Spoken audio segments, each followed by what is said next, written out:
protect the internal sphincter in open surgeries, we have to identify the treats muscle and stay above the level of the treats muscle or at the level of the treats muscle, and you can reach up to the base of the hemorrhoidal tissue and ligate. Okay.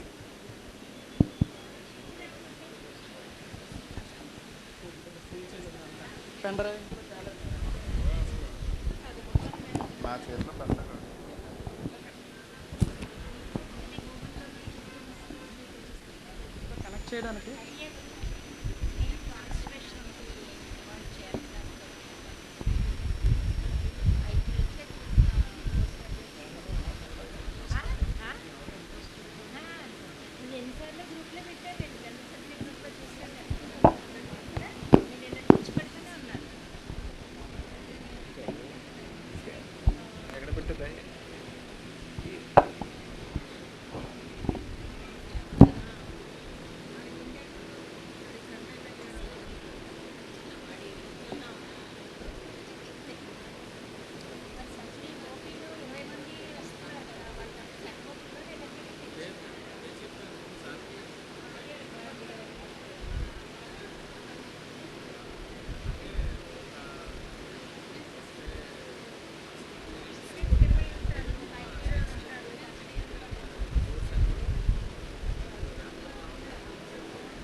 surgical methods for hemorrhoids. Just be free, just tell whatever the procedures you know. Hello. Kalyan.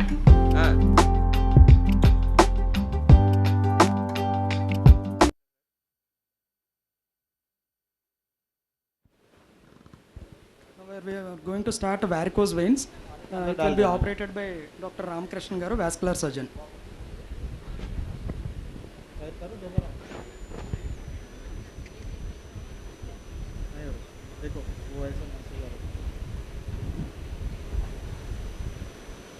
Just for the sake of the postgraduates, the laser machine which we are using is a biolytic laser machine. We'll have a Lasertronics company machine, and this biolytic machine will be most of the times used in the vascular surgeries.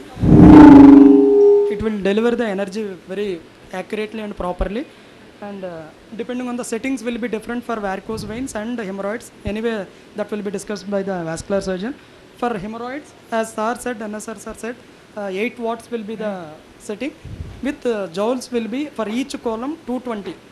The maximum energy should be delivered was 220 joules, and to complete the whole procedure for 3, 7 and 11 o'clock or in between interhemorrhoidal tissue, if there is if you identify any hemorrhoid tissue, so the total energy that should be delivered should be 800. So it should not be beyond 800 joules. And always there are different ways of doing hemorrhoids. Before starting hemorrhoid, a few of them will ligate the superior hemorrhoidal artery with a 30Y crib, and then they start coagulating with the hemorrhoidal tissue will be coagulated later. Tell me, what is open hemorrhoidectomy procedure name? Milligan-Morgan technique. Okay, right. What's the technique? Ferguson. Full name? What other procedures are recommended? Don't go with open and tell me the basic procedure. Suppose a patient comes with a second grade or first grade. He wants rubber band ligation. Next, sclerotherapy. Still, one more step is infrared coagulation will be there. RF ablation technique. Stapler hemorrhoidectomy.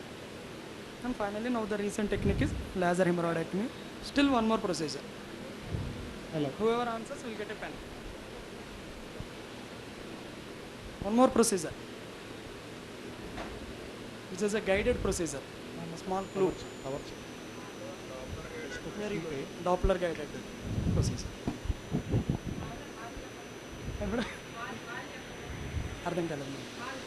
Hall procedure is not. The madam what she said, Hall procedure, HALL, hemorrhoidal artery ligation technique.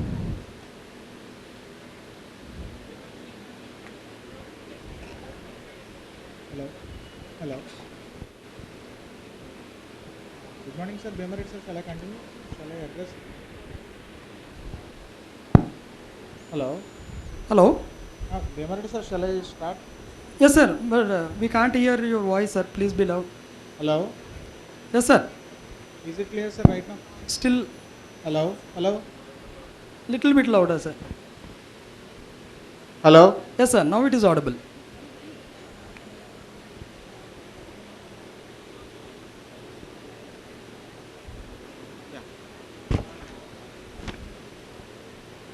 Just to address the patient details, the patient is 27-year female patient, and she came to me with Louder, sir. Not clear. she came to me with the pigmentation and edema, basically CAP classification C2A, and the reason for operating is she's having a vague pain by the end of the evening, and she's having edema and fatigue in the left lower limb, and the Doppler findings are left SFJ massive reflex is there, and the long saphenous vein is dilated, and bilateral short saphenous veins are dilated also, but the right is not symptomatic. So right now we will be addressing only the left leg.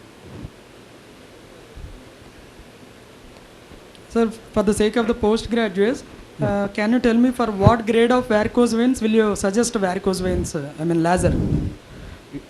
Usually C3, C4, C5 and C6. If the patient is having any active venous ulcer due to the venous hypertension that is caused by the truncal axial varicosities, it can be a SSV or long saphenous vein or short saphenous vein, or sometimes it can be a axillary anterior thigh vein also. So the thing is, for each and every patient, if you are screening about 100 patients, out of that around 60 patients will be having a mild reflex in the general population, even in the general population who are long standing by occupation. And for this patient, if we are going to plan a laser, the most important thing is the patient should have the edema, pigmentation or any active venous ulcer which is not healing with antibiotics or routine dressing or crepe bandage or elevation, whatever the means of conservative treatment, and healing venous ulcer, recurrent venous ulcer. So for this patient, I would like to show the hardware which we are using in the OT, and the hardware which we use. Just focus on this table. Focus indicator. So the basic thing is, this was the Bariatric German laser. The fiber which we are using is a 1470 nanometer wavelength. It's a diode laser, and this is it's around 100 centimeter length, and it's having a 1 centimeter marking. If you see it clearly, zoom it. So it's having a 1 centimeter marking, and the purpose of this marking I will show you later. And the basic thing is 16 gauge cannula. So is this a radial fiber or conical fiber? Yeah, it's a 2-ring radial fiber. There are actually 2 types of laser in the varicose veins. One is bare tip and jacket tip. This one is a jacket tip. The purpose of this radial 2-ring kit is the firing will be circumferential around the tip. In case of bare tip, the firing will be at the end point. The advantage of this circumferential firing is, irrespective of the diameter of the vein which was dilated, the firing will be circumferentially adequate, so that it will be having a perfect ablation. And coming to the hardware which we use for the endovenous laser ablation is, this one is a simple 16 gauge cannula. So that 16 gauge cannula is a little bit heavier cannula, but we can take even 18 gauge needle also, so that it should, and later on, which after taking an axis of long saphenous vein, we'll put a guide wire which is a soft thermo straight tip 0.035 inch. So this was the wire. Once we take a puncture after giving local anesthesia, and this is the guide wire, and this was the cannula for taking an axis. After taking an axis, guide wire, and after that we will put a 7 French femoral sheath. This was the femoral sheath of 11 centimeters in length, and which routinely which we use in the cath lab. 6 French, sorry, this was the 6 French. And other things which we need are normal 10 cc 2 syringes for the saline, and other things are 2 10 cc lever lock syringes. These are things which we need for sclerotherapy with a 3-way, and this was the marker. Usually all the procedures of EVLT which we do routinely here are in the daycare admission only, because the patient will come by walking in the morning, and we'll operate him, and after that half an hour to 1 hour observation, and we will be doing this procedure in the local anesthesia. And for the purpose of this workshop, we are doing this case in the spinal anesthesia for the comfort of the patient and for the discussion purpose. If not, routinely we will be just giving a simple local anesthesia, 1 or 2 pricks. For the tumescence we will be having a 4 or 5 pricks, and for axis, if the long surface vein is too tortuous, so that it will not allow sometimes the fiber to pass, then we will take multiple axes. If not, only one axis is enough for the entire procedure. And coming to hardware, this 10 cc syringes, 16 gauge cannula, this is guide wire, this is non-exchange length 135 centimeters, soft straight tip wire, this is the fiber, and rest of all the things are 11 number blade. That's it. Okay. And coming to the procedure. Sir, any role of preoperative low molecular weight heparinization? Thrombo? It's actually a debate. Once we do the laser ablation, there is an entity called endodermal heat induced thrombosis. Because of the ablation and the energy the laser delivers, sometimes what can happen is the energy can transmit into the deep veins, and the patient can have a DVT. So some centers, what they will do is, priorly we will be giving a not low molecular weight heparin, we will be using a unfractioned heparin 5000 units. But some centers do not give even heparin also. But the center which we practice and which we are trained, we will be giving a unfractioned heparin of 5000. The thing is, it prevents after ablation or sclerotherapy, all the massive varicosities which are existing in the leg will be thrombosed and painful. So even it will help post-operatively for the inflammation to settle down, the heparin purpose. And one more thing is, the most important thing is, close. The most important thing is, the patient once comes into the OT should be warm. Because if the OT is warm only, the vein will be having a proper good dilatation. Sometimes what can happen is, because of the AC, the vein can go into spasm, and taking an axis in the spasm vein is very difficult for us. And everything will be done in the ultrasound guidance. And the most important thing is the ultrasound machine which we are using here. It was a normal Philips HD ultrasound, and the probe which we are using is a 10 mH linear probe. Sometimes the patient can be around 140 or 150 kgs with massive venous hypertension. Such kind of patients will use sometimes the curvilinear probe also, but usually that is very less chances, very less cases we will be using that. But routinely this 10 mH linear probe which we use routinely. And coming to the procedure, the first and foremost important thing in the endovenous laser ablation is top light, dim. Bus. Warm enough. Focus here. Pause please.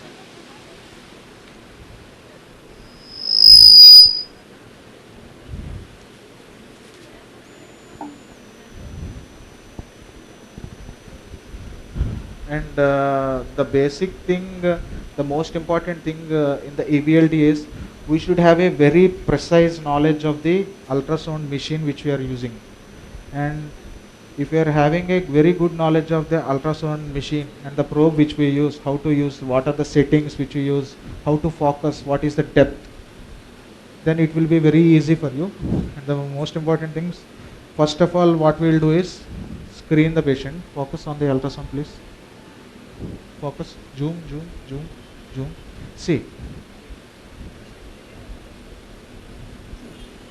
We cannot see the screen, sir. Yeah. See, this was the superficial femoral artery and the common femoral vein. Amma, camera cut off. This was the, see, the one which is pulsating is the Artery. common femoral artery, and this was the common femoral vein, and this was the junction. You can see it. The Yes, long sir. saphenous vein is dipping into the Common femoral vein. common femoral vein, and this was the LSV. So you can see the LSV clearly. Yes, sir. Zoom, zoom, zoom, zoom it, please. The only thing I need is the ultrasound. Akkade focus. This was the long saphenous vein which is dilated, and you can see the up and down. There are two bright structures that is called as the saphenous sheath. Saline.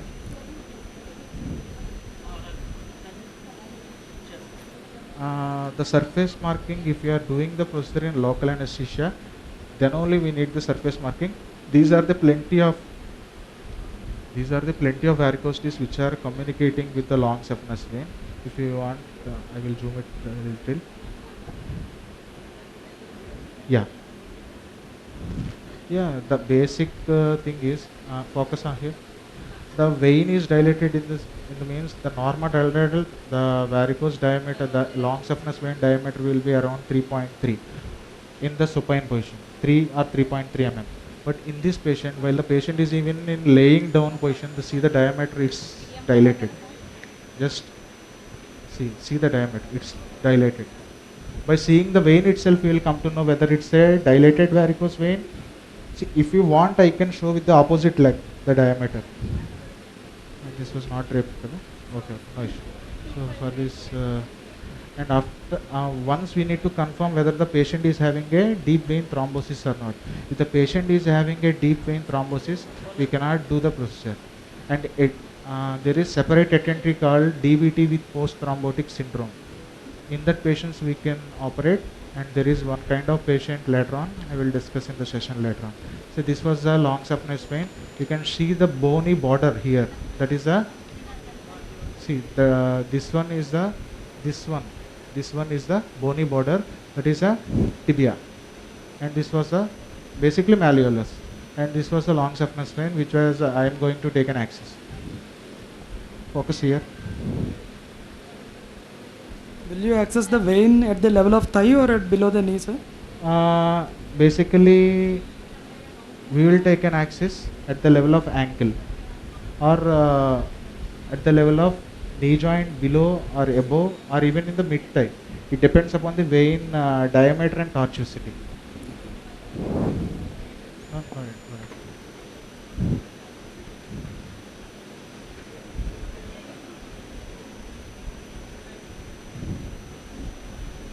Wire ready? Will there be any energy transmission to the saphenous nerve, because you are starting almost at the just above the level of ankle joint? Sir, the thing is, just I will let you know, sir. Once I take the axis and put the sheath, I will let you know. See, this was the 16 gauge needle which I am taking an axis in the long saphenous vein. Everything is under ultrasound guided. See, can you focus on the ultrasound now?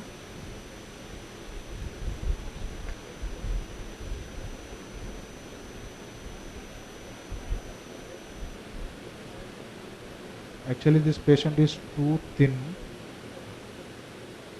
Can you see the ultrasound? This was the long saphenous vein which I am compressing, and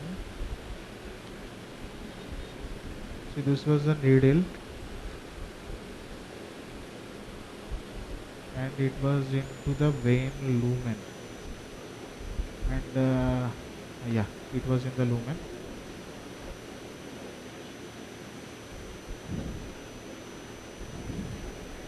Focus here.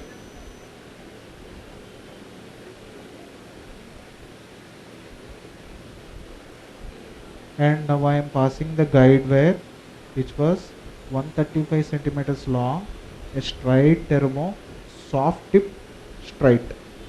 and now I passed into the wire. And the most important thing after passing the wire is we need to check the monitor in the ECG. Sometimes the wire can be in the right atrium or it can have a arrhythmias. So the most important thing is we need to check whether there are arrhythmias or not. And once I am in, and for the passage of the I need to confirm first whether the wire is in this LSV or not. See, you can see the guide wire. Please focus the ultrasound. See, you can see the guide wire. Yes, sir. This was the bright structure in between the lumen of the vein. This was the guide wire. And once I am in, focus here, back.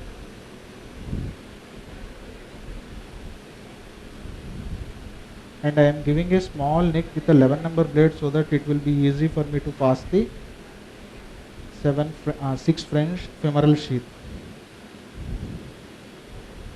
And then just the sheath was totally entered into the long saphenous vein. And once I am in, I am taking the dilator along with the guide wire out completely. Hey, the wire was down. Yeah. See, this was the long saphenous vein earlier.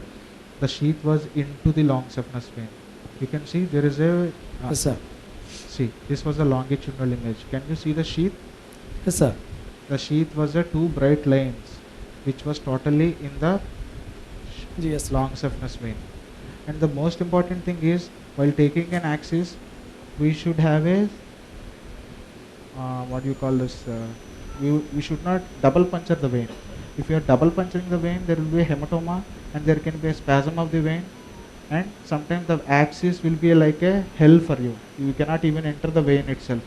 The most important things are the temperature which is in the OT, the warm saline which we are using for the flush, and everything is important. And this was the fiber, this was the 1470 nanometer diode laser which we use for the varicose vein. And later on I will set this thing. And this was the fiber which I am going to introduce into the 6 French femoral sheath. The radial fiber, sir? Yeah, radial fiber. See, we can see the light here. Yes, sir. See, I am pushing it, and once it was in the long saphenous vein, just by seeing the vein light location, we will come to know whether it's in the long saphenous vein or short saphenous vein or any other vein or deep veins. The most important thing is we should have a very precise knowledge of the ultrasound, because sometimes this sheath or this laser or the guide wire, anything can enter into the deep veins. If you are not having a precise ultrasound knowledge where the wire is, where the sheath is, where the fiber is, then the procedure will be disastrous, because you will be firing the laser in the deep veins.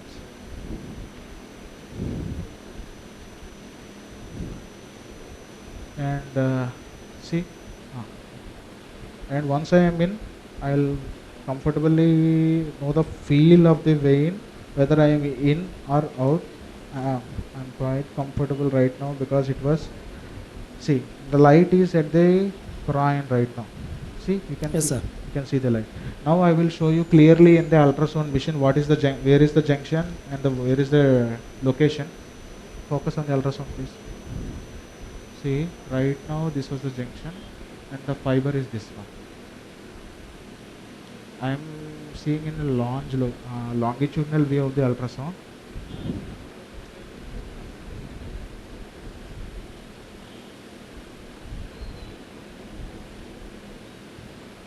See, can you see some bright structure here? This one. Just I will show you with this.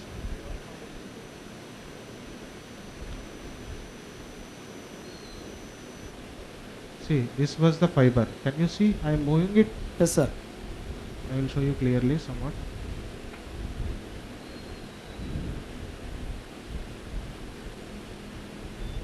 You have to go up to the junction or Yes, stay sir, away from the junction? yeah. Can you see it clearly right now? Sir, this was the fiber. Yes, sir. This was the fiber. And this was the junction. This was the junction. Can you see the dip? Yes, It's sir. into this femoral vein, common femoral vein, the long saphenous vein dipping into the common femoral vein. I will zoom out a little bit so that you can see clearly. See, this was the junction. You can see the valve even moving there. Can you see the valve? Here, this one is the valve. This one. Yes, sir, we can appreciate that. So this one. The valve is moving. This is the main valve which will be having the reflex and the cause of the LSV varicose vein. And this is the this was the fiber. See, this was the fiber which I am moving. Can you see? Yes, sir. This was the fiber and this is the junction. So as per textbooks, it is like as per Rutherford, it was like the tip of the fiber and the junction should be like it will be around 2 to 2.5 centimeter. But if you are thinking that if it's too near, you can a half a centimeter is see, half a centimeter is okay up and down, but it should not be less than 2 centimeter. So this was the fiber, and right now after once the fiber is in place, we should never move the fiber and it should be freely here. That it should be 0.5 centimeters from the junction. No sir, 2 centimeter. 2 centimeters. 2 centimeter from the junction or 2.5, no issue with the 0.5 centimeter, but it should not be less than 2 centimeter. If it is less than 2 centimeter and if you are firing a laser with 10 watts with 80 joules of energy per second with 10 watts of electric energy, what can happen is the heat which is generating by the machine will be transferred to the deep veins which are existing. The patient can have a massive DVT. So the most important thing is, even if you are quite comfortable, keep it less than 3 centimeters also no issue. But Because will there be incidents of saphenous varix, sir? Because the tributaries will not be cauterized. Saphenous varix is a separate entity. I mean, the tributaries we are not ablating the tributaries. They will be joining just at the junction. No sir, actually the thing is there are a lot of tributaries near the junction. Okay. The purpose of ablating is the tip of the fiber is a radial tip and it will be having a circumferential energy. And once if the tip of the fiber is near to 2 centimeters or 2.5 centimeters, what can happen is there are around 10 valves near the junction and there are around 5 to 6 tributaries, named tributaries. Sometimes if the tributaries, sometimes we can even see in the ultrasound machine also, but I don't think for this patient there are enough 1 or 2 tributaries are there. From here I can clearly appreciate rather than from there. If you are ablating a vein with 2 centimeters margin near the junction, all the tributaries will be closed because of the heat transferred from the fiber. And then because of this heat only, sometimes the patient can have DVT. That is the reason we are keeping a 2.5 centimeter margin. And then once I am in, and if I am comfortable with the position of the fiber, next the important thing is tumescence. And for the tumescence I am using 22 gauge spinal needle, which is yellow color, and this was the pressure bag which was used in the cath lab. In this what we did is, for the tumescence there are a lot of each and every center will be using a different tumescence. Can you please switch on the AC switch on? Sometimes what happen is the concentration, the constituent of tumescence which you are using here is a 500 ml NS along with a 15 ml ADR, xylocaine with ADR. And the most important thing is, if you are using a xylocaine with ADR while giving tumescence, the xylocaine with ADR should never enter into the circulation. What can happen is the patient can have on-table arrhythmias. So, but I am comfortable with xylocaine with ADR because there are a lot of other centers which are not having an ultrasound facility while doing a vascular surgery course. So what they will do is, they will be manually injecting the lignocaine with the 10 cc syringe. But I am comfortable with the pressure bag which I am using with this, and we are routinely giving xylocaine with ADR. And the other thing we can use is 10 ml soda bicarbonate, or sometimes people can be using the soda bicarbonate and with xylocaine with ADR and saline also. The most important thing is if you are using the local anesthesia, usually all these procedures will be done in the daycare procedure and the local anesthesia. For local also we will be taking a plain local of 30 ml, and you are using a 30 ml, and there also you are using a 15 ml. So 45 ml xylocan you are using, and it should not, as per books, you should not cross it more than 45 or 50 mg. This is 1% xylocan with adrenaline, sir? Yes, sir. Yes. So this was the spinal needle which we are using for the tumescence, and everything now will be ultrasound guided. And there, why I connected into this pressure bag is, I'm a red out, red out. See, this was the tumescence. I'm a red out పెట్టండి first పెట్టండి. అమ్మ leak అవుతుంది, తెలియదు అమ్మాయికి, వేరే వాళ్ళు తెలియదు. The most important thing is the pressure bag. Why we are using the pressure bag is, once the needle tip, once we enter the saphenous sheath, automatically the tumescence goes all around the vein along with the laser fiber, and it will be having a beautiful dragon eye. What we call in our textbooks is a dragon eye. It's a dragon eye appearance we can clearly see on the ultrasound.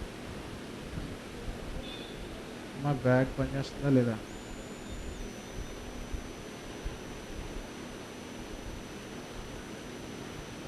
Pressure. We lost the video. ఏమైంది? 1080 and EVLS read out. See, this was the spinal needle, 22 gauge, and I can see the pressure. See, this was the pressure which we need. It's a pinch, and we need 1% for the pinching purpose.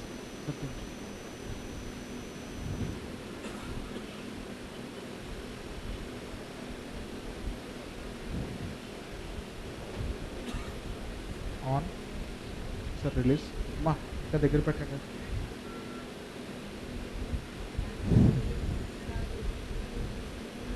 Sir, pinch it. See, this was the ultrasound. ఇంకా పైకి జరపండి అది. అలా. Can you see? This was the junction, and can you see the tip which was bright in the middle? Now it's not there. And can you see the tip? It's bright.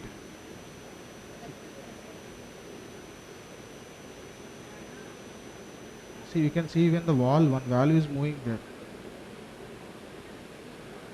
And this was the fiber, and I am quite comfortable that's far away, it's more than 2 centimeters, and this was the long saphenous vein. And now what I am doing is, please focus on the ultrasound only. Ultrasound focus cheyandi. See, now I am in the see, this was the saphenous sheath. You can see I am pinching it with my needle. Yes, sir. And now once I am in, release, sir. See, can you see? The tumescence is all around the vein. This was my needle. Can you see it? Yes, sir. I think it is in the vein or above the neck? Above the vein. Sir. Above the vein, okay. Pinch. So, this was the vein, and near the junction I had given the tumescence. Can you see all it collapsed? The vein totally collapsed. Yes, sir. And the purpose of giving this tumescence is, it will collapse the total vein, and they will be having a proper apposition, so that it can have a effective ablation. And the purpose of using this spinal needle is, the patient can have a less pricks. Ma, heparin ivanti 5,000. And my practice is like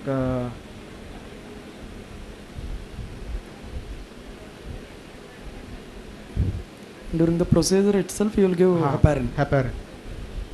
It was unfractioned 5,000 international. Unfractioned 5,000 units. 1 ml is equal to 1,000 units. There are two types of vials, 25,000 vials and 5,000 vials. And make sure that you don't give the 25,000 vial completely. Yes, because sir. we had seen one patient landing in ICH, intracranial hemorrhage, because of the 25,000 vial intra-op in the patient OT. So this was the vein with the fiber. Can you see? Yes, sir. And now again I am in. Can you see? My needle is was in the sheath. Can you see? Yes, sir. Release, We can release. appreciate it. See. See right now, what I am able to, I should see definitely is the needle tip which was moving and the fiber and the tumescence. Everything should be visible. And can you see? Totally the vein was dilated with the basically, as scientifically speaking, it was like perivenous tumescence. Perivenous tumescence in the sheath.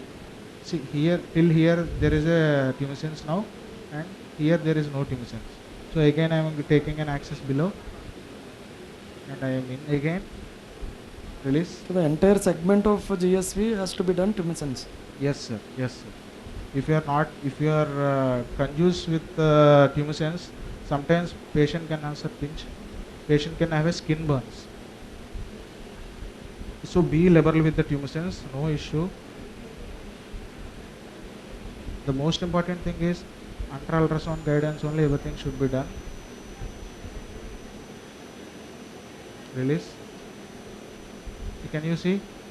Yes, sir. All the vein is dilating. Very along the circumferentially all around the vein, I am giving the tumescence.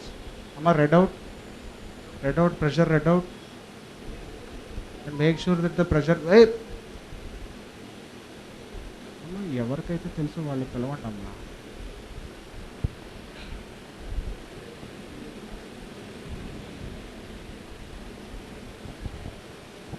See, can you see right now this this segment is a little bit zoom out.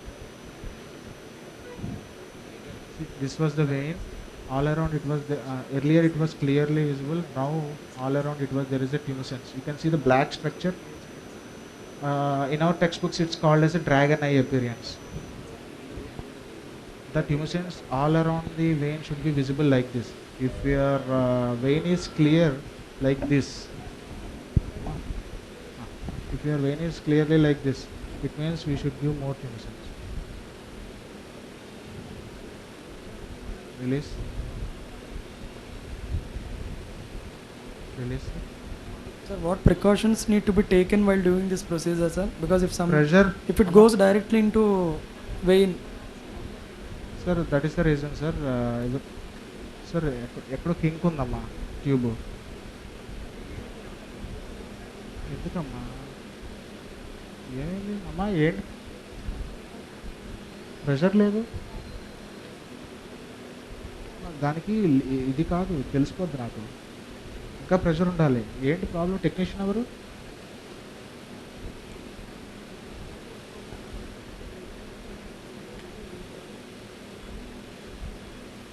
Because అమ్మా pressure రావట్లేదు. మీరు ఎక్కడున్నారు? Bag leak ఉందా? Why I am worried about this pressure is if you are not giving a adequate tumescence, Yes, there sir. can be a chance of skin burn sometimes. What can happen? The transmitted energy, there will be a non-targeted radiation which was emitted towards the surrounding tissues, and sometimes there can be a skin burns because the vein is How much lateral spread will be this, sir? the laser effects. See. Yeah, that's what, sir. But what I prefer is with the pressure bag, because what can happen with the pressure bag, we can give a lot of tumescence with with minimal fluid, and also the proper apposition will be good with pressure bag. With 10 cc, so many people will be giving with 10 cc, but I am not comfortable. Why? Because see, this was a very short. Release. Pressure రావట్లేదు అసలు.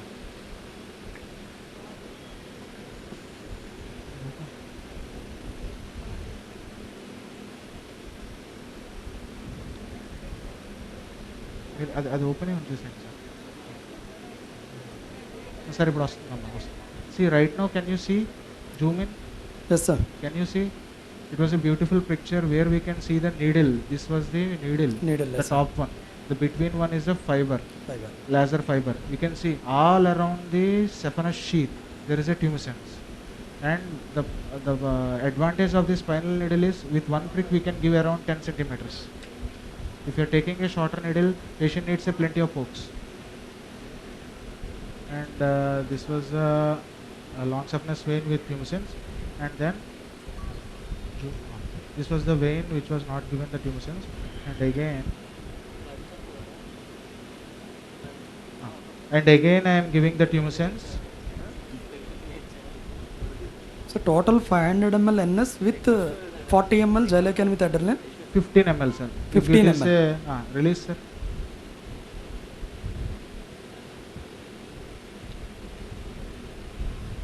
Sir, release.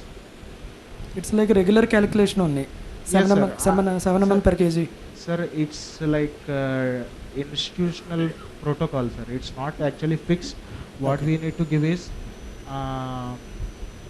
with ADR or soda bicarbonate, but ADR is a must. Why ADR is must? Because it creates a vein spasm. Once the ADR is in contact with the adventitia of the vein, what will happen is it will have the spasm effect, and that is a prerequisite for the effective ablation.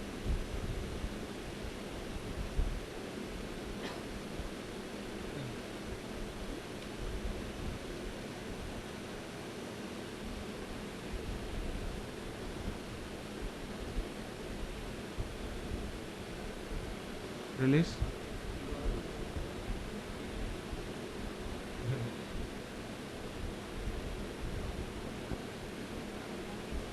Release.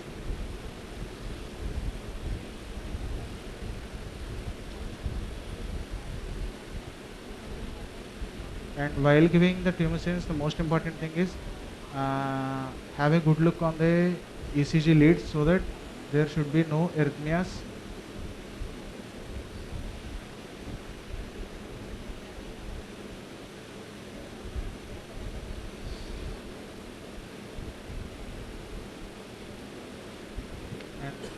This was totally given and this segment was left. I think this segment was totally covered.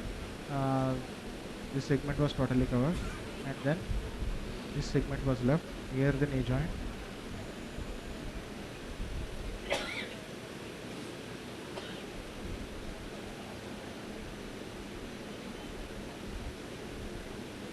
Release. Can you see the tumescence expanding all around the vein? Yes, sir. Some people will be giving a very less tumescence. There is no wrong in giving a tumescence more amount, like even if you give more tumescence, nothing will be. Make sure that it doesn't go into the circulation. That's it, the most important thing. And everything is ultrasound gated. And see, if we want the tumescence which was given on the leg, we can see a flare out. Yes, sir. Zoom in. This was the tumescence all around the long saphenous vein which I given. Can you see it? Yes, sir. You can appreciate There it. is a pedo orange appearance also. This was the segment of. And then once we are comfortable with the tumescence, double check the fiber position.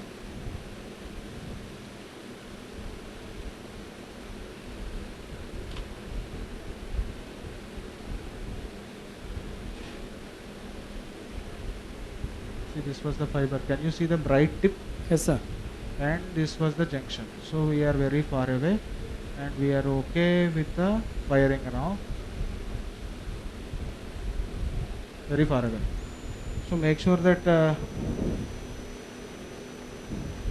sir, even if you want, you can calculate it. Do you want me to show, sir?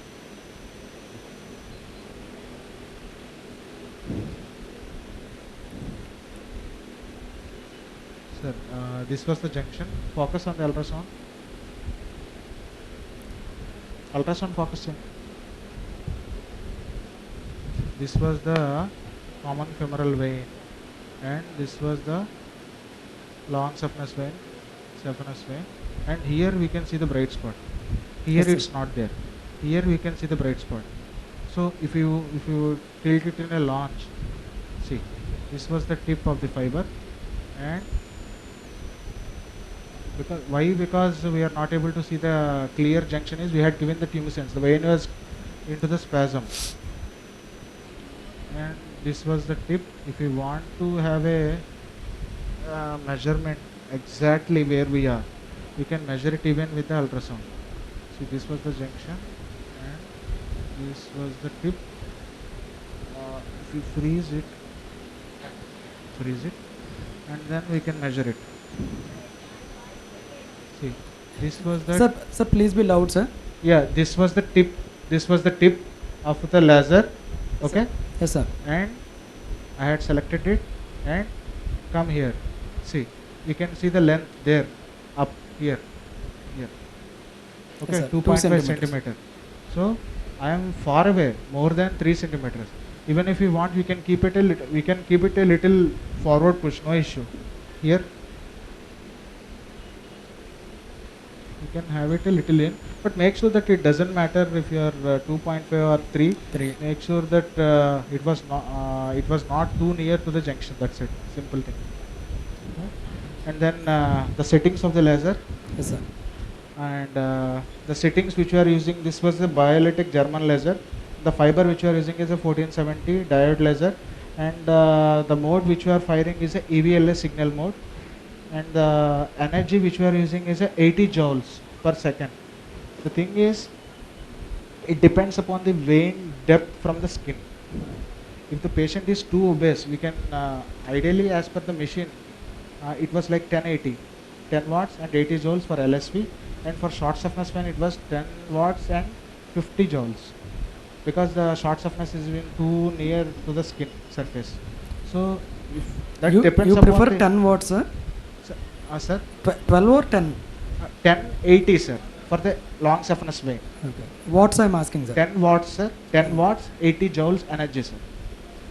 Okay sir. Yes. So this was the fixed setting from the company people for the long saphenous vein, LSV. And for the short saphenous vein it was like 10 watts and 50 joules, because the vein is too near to the skin surface.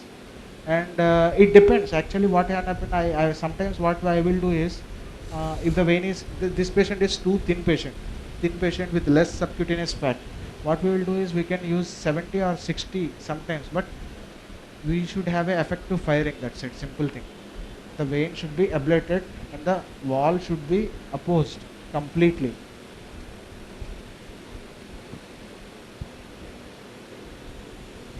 No, sir, no relation. The only important thing is the settings are fixed as per the company people. You are asking? Yeah, that's I will show it here, sir, once I start firing. And I enable the laser. Actually, we need to use all the goggles intra-op, but for the hemorrhoids or fistula or pilonidal sinus, what usually happens is the fiber is externally visible sometimes. It was like too near to the outside environment, so that we need to wear a goggles. But for this, it was totally inside the body of the patient, so there is no need to wear the goggles. Actually, as per rules, we need to wear goggles. And once everything is set, and make sure that the patient was given 5000 heparin and Evil, hydrocortisone and one antibiotic. That's it. And once I am in, I will start firing. Focus here. Can you see? Focus here. There will be a popping sound. And near to the junction, what happen is, we need to have 2 cycles of energy delivered for the effective ablation. And after 1 beep, we need to pull there will be a marking on this sheath. And for 1 beep, we need to pull 1 segment back. You can see the popping sound. I think you. So will it be like I a think pulse mode or continuous mode? This was the EVLS mode, sir, exclusively EVLS for mode. varicose. Varicose. So it will be prefixed mode, so we no need to adjust. Yes, sir. So So every time we need to withdraw the fiber 1 centimeter. Yes, sir. Yes, sir. After the beep sound, and Okay. make sure that for every beep you need to pull the 1 centimeter fiber. If you are keeping a fiber for 2 cycles at the same point, there can be a chance of skin burns. So Yes, make sir. sure that after every beep you need to pull the fiber Fiber. 1 centimeter according to the marking. That's the most important thing. And see the skin over the laser fiber.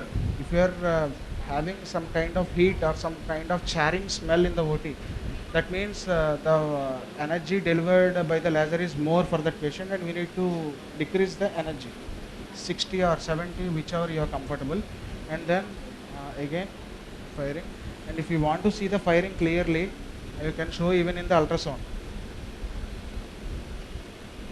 Cross this.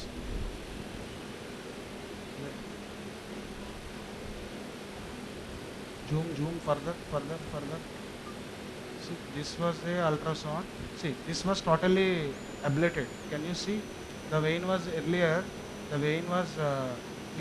I can compress it right now. I could not compress because the vein was ablated.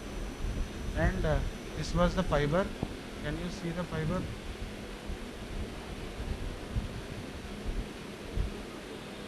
Yeah, this was the fiber tip. Can you see the bright spot? Yes, sir. Little bit loud, sir. Yeah. Can you see the fiber bright spot there? Yes, sir. Sir, ఒక beat కి ఒక నాటి నేను చెప్తాను 80 joules. Can you focus on ultrasound? Focus. అక్కడే focus చేయండి. I will show you the firing of laser. ఇంకా zoom. And everything is ultrasound. If you are having a precise knowledge of ultrasound, it will be a very easier for you, because the institute which we trained in our vascular surgery department, we will be doing our own venous Dopplers, arterial Dopplers, transplant Dopplers, carotid Dopplers, vein harvest Dopplers. Everything will be done by us. See, this was the fiber. Can you appreciate it? Yes, sir. The bright one, this one. So what's the difference between RF and Yeah, that's laser? I'll come to that point, sir. Sir, I am firing the laser. Please see carefully. Can you see? Yes, sir. Vein is getting ablated. Sir, pull it. Can you see?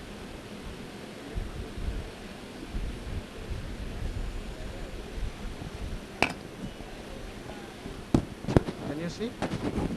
The vein is totally getting charred completely. లాగండి deep వస్తే లాగారు.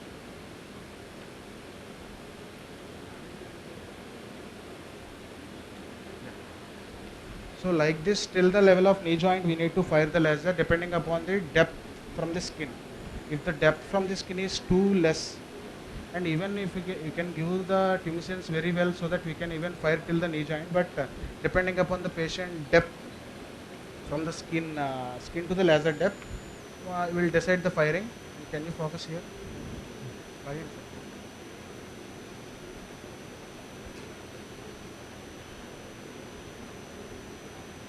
And if you are very near to me, you can even hear the popping sound or cracking sound of the vein because of ablation. And once there is a marking here, you can see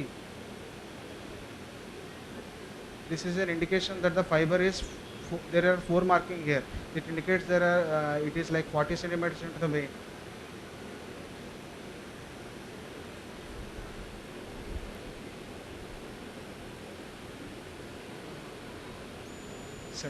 Seventy crores.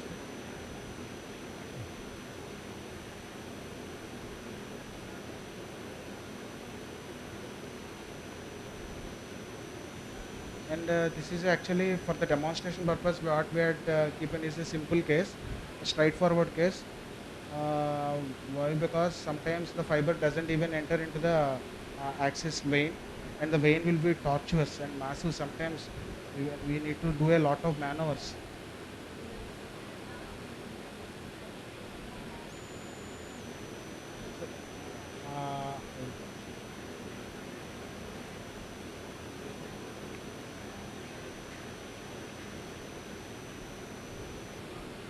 This was 30 centimeter mark. So we have 30 centimeters in the standby. and make sure the machine was standby and you double check it, because once you are out of the sheath, if it's sometimes accidentally the firing can happen with your pedal. So lock it and then keep it inside and then take it out.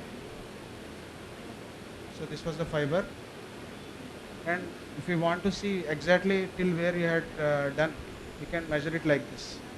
See, till here we had done the ablation, okay, from the sheath, and then Cetrol. See, I will show you the ablation of the LSV right now in the ultrasound. Can you see the vein was totally charred? Earlier the vein used to be here, but vein was totally charred right now. And here again the vein was compressible. It means the till here we had done the ablation. This was the charring, complete charring. And right now, and again we need to see whether there is a, this was the short saphenous vein. Can you see the short saphenous vein? This was the short saphenous vein below the knee joint, posterior to the knee joint, and this was the short saphenous vein posterior to the knee joint. Can you see the vein in the sheath?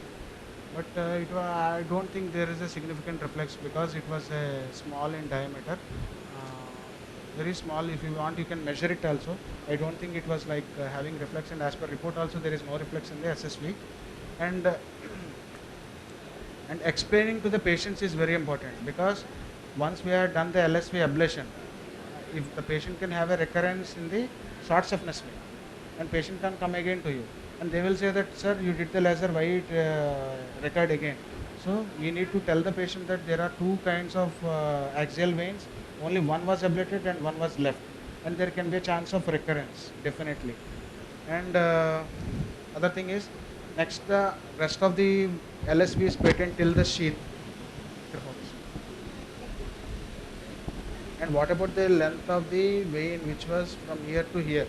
So what we will do is sclerotherapy. Sclerotherapy, there are a lot of agents like osmotics, sclerotics, osmotics, detergents and alcohol. And this was the detergent for the sclerotherapy which we are using is sodium tetradrachyl sulfate 2%. And this was for rest of the veins and small tributaries which are there connecting to the long saphenous vein. And how we prepare this? How we prepare this Cetrol? No, sir. No. Why? Because below the knee, what happens? There can be a chance of the transmission of energy can be done to the sural nerves, sural nerve, and also saphenous nerve above the knee. So if the vein, if the vein is too superficial, and if you are thinking that the ablation is needed definitely till the knee joint only, we need to do the ablation. If not, no issue. Do the ablation till mid thigh and give the sclero. Sir, please be loud, sir. Hello, can you hear me right now? Yes, sir. Yes, sir. The important thing is if you are clear enough that we ablated the junction till mid thigh, there is no issue. Give the rest of the long saphenous vein, only the Cetrol, that's it. Simple. And the only important thing for this patient is she is having a saphenofemoral junction incompetence. So we had ablated that already. So the rest of the veins only need the simple sclerotherapy. For the remaining tributaries, reticular veins or telangiectasic veins, whatever the veins which are left out in the limb will be treated with this simple sclerotherapy. Sclerotherapy, what we are doing right now is a ultrasound guided foam sclerotherapy. There are two types of sclerotherapy actually, and there are a lot of other agents for the sclerotherapy, like osmotics. Osmotics are like hypertonic saline, 10% hypertonic saline and 23% hypertonic saline. And for that patient, there will be a lot of hyperpigmentation that can happen. So we are not using osmotics. And FDA approved with good results are like detergents. In detergents, what we are having is sodium muriate and this sodium tetradrachyl sulfate 2%. And the preparing the sclerotherapy agent, and what right now I am doing is a ultrasound guided foam sclerotherapy. There are two types of sclerotherapy. One is a liquid sclerotherapy and ultrasound guided sclerotherapy. Liquid sclerotherapy is like injecting directly the Cetrol undiluted, the taken ultrasound, the taken agent directly will be giving into the veins. That is only that will be only beneficial for the reticular and telangiectatic veins under ultrasound guidance, because the concentration is undiluted. And what right now I am showing to you is a dilution or foam sclerotherapy. Foam sclerotherapy is, this was 2 ml and I am taking 2 ml of NS. It was totally 4, and then I am taking 4 ml air. So 2 to 4. And this was a 3-way cannula, and there are 2 lever locking syringes which were attached to the 3-way. And make sure that while taking a cetrol, we should be very careful. Sometimes the patient, the while breaking eye can be totally blind if the agent enters into the eye. It was too toxic. So make sure while preparing the agent, both the 10 cc lever lock are totally locked. And this was the method invented by a Tessari, a vascular intervention surgeon. It was he was a basically intervention radiologist. Tessari. Please be loud, sir. This was the Tessari method, sir. Tessari method. Tessari method means we will be having a to and fro movements of the both 10 cc lever lock syringes, and we are making a foam along with the taken sclerotherapy agent, and we need to do it like this 21 times as per textbooks, but at least do it more than 30 times, because the purpose of this foam sclerotherapy is, once there is a foam, the point of contact time to the vein endothelium is more, and the chance of pulmonary embolism is less with this. And once this agent was into the circulation, what can happen is, the point of contact time and the point of this action will be like around 5 to 6 seconds, that's it. After that, what can happen, it will be diluted totally into the circulation. So the where you are giving this thing is important, and maximum 4 vials should be given for the patient, 2 legs included. If you are giving more than 4 vials of STS, patient can have a pulmonary embolism, patient can have acute kidney injury, or sometimes anaphylactic reactions and hyperpigmentation, and skin necrosis, all the things can happen. So make sure that before each vial is broken, you should have a knowledge that how many vials you are using.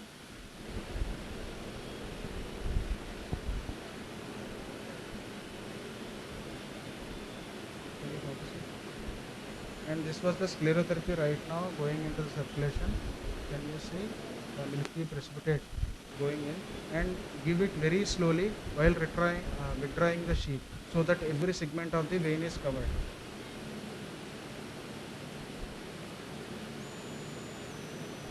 And give it very slowly. And usually the concentration which I use is 2 to 4 combination. It was little bit strong, but it is having a good results. But post-operative, these patients can have a thrombosed varicosities and pain. So I am withdrawing the sheath.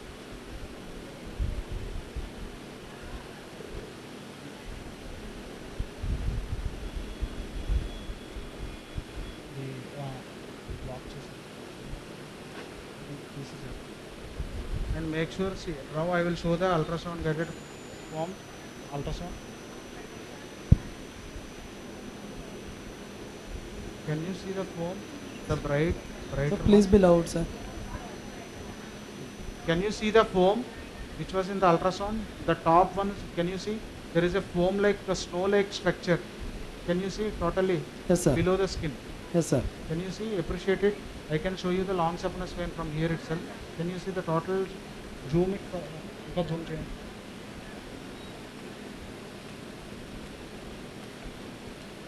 Can you see?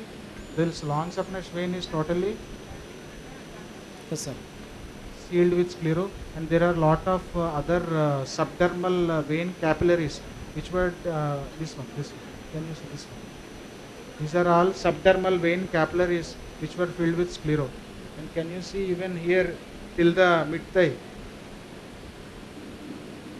the sclero was entered into this remaining long saphenous vein also. Can you see the brighter thing? This one.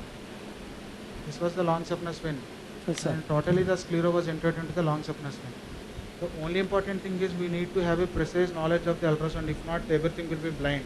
And there are and even the sclerosant enters into the short surface vein also. But actually, this was not sufficient for the SPJ to be ablated with the sclero, because all the truncal or axial veins, as per the varicose vein guidelines or SR trial or Rosser trial, whatever the trial may be, all the truncal or axial veins should be treated with endovenous laser ablation or RFA. The difference between RFA and the laser is, in RFA what happens is, there is around 120 degrees of energy, 120 degrees centigrade of energy, and that was a fixed amount of energy. We cannot even decrease it or increase it depending upon the vein diameter, depth of the skin, from the skin to the vein surface.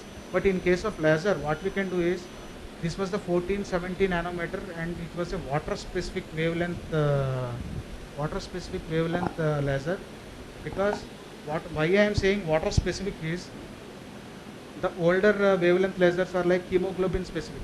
It means they are like chance of non-targeted radiation and can have a plenty of charring and pigmentation or pain. But this latest 1470 laser is a water specific. Water specific in the sense, once it's come in contact with the into the circulation, it will be around 80 degrees. That's it, not more than that. If you are reducing the energy, the temperature will be reduced. That is the main advantage of this endovenous laser ablation. And we had did around 2 to 3,000 cases, but we had not seen a single. Louder, sir, please. Till now, what we did here, around 2,000 cases, we did an ablation, endovenous laser ablation, and also radio frequency ablation. But till now, with the laser, there is no truncal vein recurrence. All the recurrences are below the knee level joint, that too with the smaller varicose, or the short saphenous vein which was left out. Or sometimes there can be a other vein which is like a Giacometti vein, or posterior thigh vein, or lateral axillary saphenous vein, or anterior thigh vein. So the purpose of ultrasound is that we need to screen all the things priorly, because you are the one who knows the adequate and precise knowledge of your patient. You need to see whether the patient is having an anterior thigh vein, Giacometti vein, lateral axillary vein, posterior thigh vein, anterior thigh vein. And sometimes what can happen is, if you are injecting too fast, the patient, we had seen patients on table pulmonary embolism also because of the sclerosant which you are giving a little fast. So all the things are should be kept in mind while doing this endovenous laser ablation. And any questions you can ask from the audience. So how will you handle perforator, sir? The tumescence which we, sir, the foam bubble size is very important, sir, because it will be 100 micrometer. The foam bubble size should be, why? Because I am doing it 21 times is, once we are doing it 21 times with the saline or the sclero, the agent STS, the bubble size will be around 100 micrometer. In case of liquid sclerotherapy which we are giving directly, there will be no bubble. If they are having a good bubble size of 100 micrometer, what can happen? There can be a good apposition of the both vein walls and effective ablation with this chemical which we are introducing into the circulation, and then the chance of DVT, the chance of PE also will be less with this foam sclerotherapy. Because in case of liquid, directly the liquid will flow, flush into the circulation. What can happen? There can be a chance of DVT or PE. But this will, the point of contact time will be more, ablation will be good, the chance will be DVT and PE also will be less. That's why we are using this foam sclerotherapy.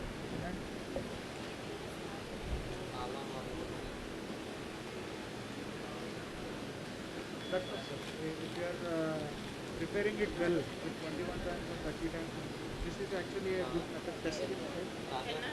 In this, the bubble size will be around 100 micrometer, and the bubble will be, once we are into the circulation, the bubble will be attached to the vein endothelium for about 10 to 15 centimeters maximum. And if you are crushing it with 4 saline, the distance will be little bit more, but not into the deep. And this sclero sometimes it can enter into the deep veins also. Even if you strain the common femoral vein now, we can even see the sclerosant agent in the common femoral vein. But the patient doesn't develop DVT. Why? Because there is an abstraction. Sir, we can't hear your voice here. Hello? Can you hear me?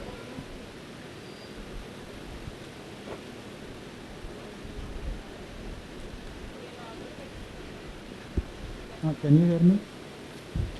Hello? Sir, can you hear me, sir? Yes, sir. Now it is audible. So the thing is, even if you screen the vein, deep veins now, we can see some amount of sclerotherapy can enter into the deep circulation also. But what happens is, the purpose of this foam sclerotherapy is it will dilute the effect. The point of contact time will be less. And also the unfractioned heparin which we had given that prevents the DVT. And the endodermal heat-induced thrombosis also will be less with this laser.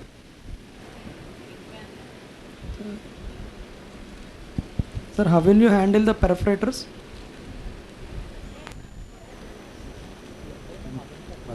And because of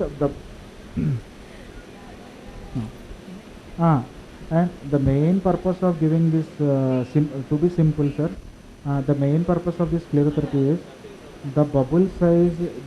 If you are giving a plain sclerosant, that will enter directly into the circulation and it can have effects like DVT, scarring, pigmentation, PE, all the things can happen. But if you are using air as an agent for foam sclerotherapy, what can happen? There will be a good bubble size that we prepare during the sclerotherapy, and the bubble will be attached to the vein endothelium because the air directly, because of the gravity, the air will be attached to the vein endothelium only. It doesn't travel too distance. And depending upon the force, like Dr. Madan said, so that we should not even push it with forcefully also. It should be like a very smooth effect that will come with the practice. That's it, simple. And if you are giving it slowly, the chance of long effects like DVT, PE, or sclerosis, whatever it is, it will be less with it. Yeah. And while preparing this preparation, make sure that all the people should be the preparation while we are preparing like this, and make sure that 2 10cc syringes are locked and it's away from your eyes like this. And even the while breaking eye, we should give an instruction that if it spill into the eye, sometimes the patient can be permanently blind because of this effect. And after giving a sclero, once have a good ultrasound screening.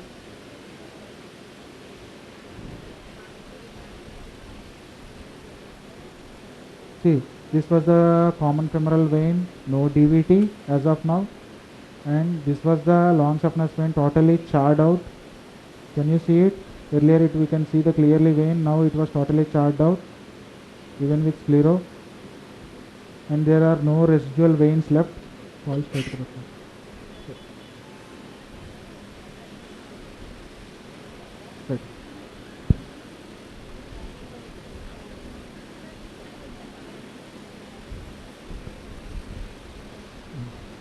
And there is no other varicose vein left as of now. You can see clearly all the small vein tributaries, reticular vein, subdermal vein plexus, all the things are filled with this foam sclerotherapy. See, can you see this all bright structure, bubbles, that's it. And other thing is someone asked about the perforator. So Bhima sir, sir, yeah, how will you handle the perforators? Yeah, the perforators, how we will handle is, after giving a sclero from the long saphenous vein, the axis site where we have taken after giving the sclero, if after screening with ultrasound again, if you are finding any perforator or any other tributary which is somewhere else, what we can do is we can take a butterfly cannula under ultrasound guidance. Under the image guidance only, we will put a 22 gauge butterfly cannula, scalp vein set which we use in the pediatric cases, into the perforator. and we will give a foam sclerotherapy directly into the perforator. And there are a lot of other ways also, like even you can use n-butyl cyanoacrylate. That is the latest innovation in our vascular surgery. Like even you can seal the perforator with the glue and cetrol. And there are techniques like micro RFA. Micro RFA is also new device which we can directly put into the perforator like this under ultrasound guidance. We can fire it there. And other ways of ablations like radio frequency ablation, endovenous laser ablation, and there is mechanico-chemical ablation, MOCA. That is also, but that was not very well appreciated in India. There are a lot of other people who are doing in Italy, but I don't think that is because it's painful and recurrence rate is high. And there are other, and as of now, right now, now new innovative technique is a glue technique. Glue technique is like a newer innovative technique. Like we only launched in India for first time when I am training in Delhi. Like it was like a single prick at the long saphenous vein. That's it. Nothing else. No tumescence. Only the glue which was there in the gun. It was little bit costlier than this. You will be injecting the glue. That's it. Simple. Under ultrasound guidance, we will be giving a good pressure with the probe. That's it. No tumescence. Nothing else. No multiple pricks. No. But sclero you need to give for the rest of the veins. This was the new technique. What was the maximum energy that should be delivered? I mean, for hemorrhoids, we say it is maximum 800 joules. So will there be like in varicose veins? Sir, usually for the varicose veins, only 2 veins will be there.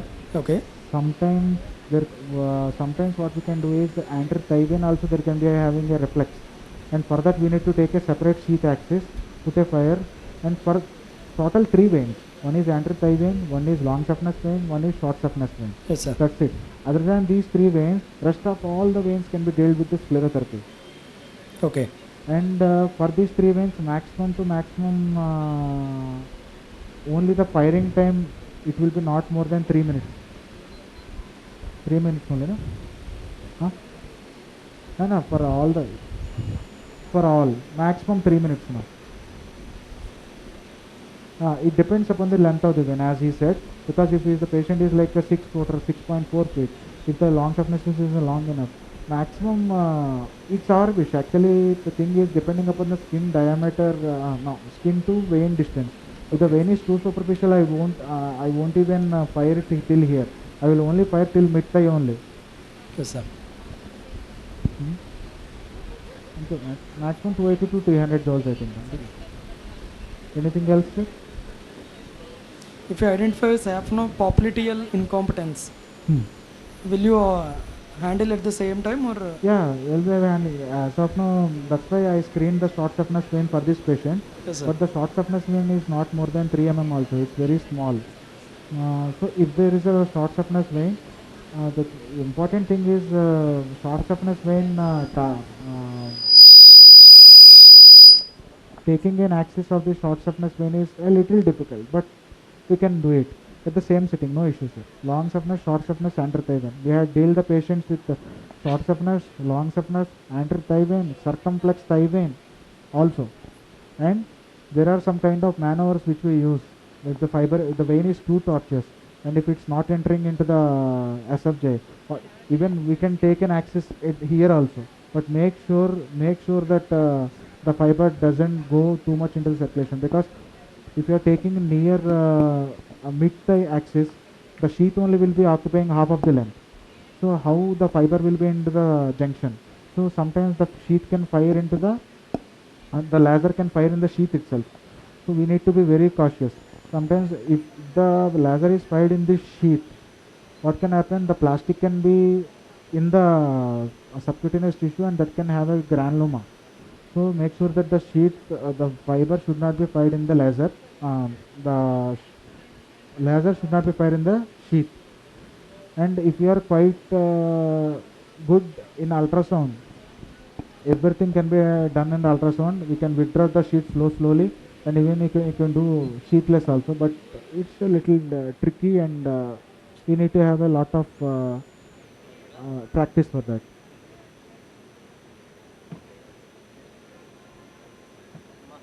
Interesting.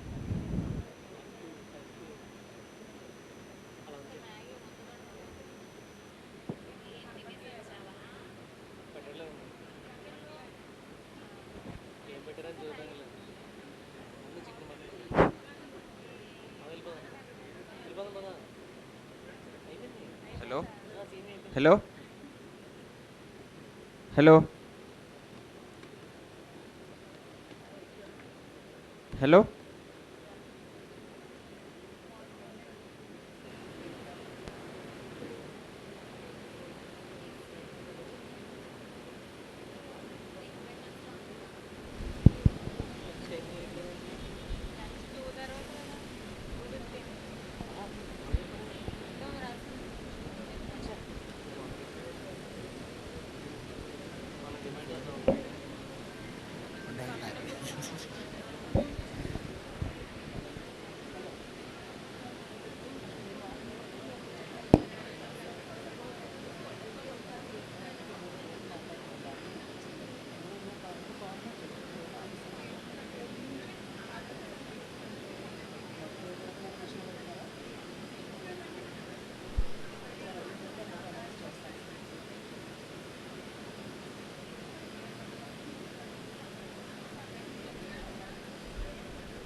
The next case will be ready. It was a fistula and nano case. It will be operated by Dr. Ram Mohan, sir. Meanwhile, for the sake of postgraduates, tell me what are all the named perforators which you know from thigh to foot? Hunter's location. Hello? Hello? Can you hear me, sir? Yeah, Kalyan, tell me. Yeah. Until now, an enlightening session with Ramakrishna sir. Thank you, Ramakrishna sir. And with collective knowledge of radiology as well as the hardware for the varicose veins. A big round of applause for Ramakrishna sir. And now we are moving on to our next session. It's a fistula in nano, operated by Ram Mohan sir. He's a 65 years male.